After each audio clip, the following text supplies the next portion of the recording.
继续来到平湖，这个国内的旅游白人镇在地料理沙鱼排是正人煲。这个沙鱼排本地是在地人才知影的在地料理，也毋过因为最近实在来太侪外地客了，即摆这味在地味已经是变甲同人知。金黄色的煎粿，用要比手面搁较大，斟酌一看，顶悬还有2只狗虾，竟然30块就食会着。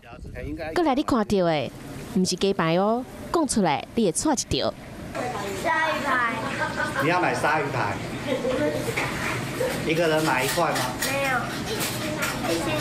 弟弟做耐心来等待，伊就是要食这现钱的沙鱼排。庙仔边仔的小店，足侪人的。我住2天了，昨天来排不到队。数量有限，头家亲自料理沙鱼，咱来问消费者滋味安怎？鲨鱼也不太一样。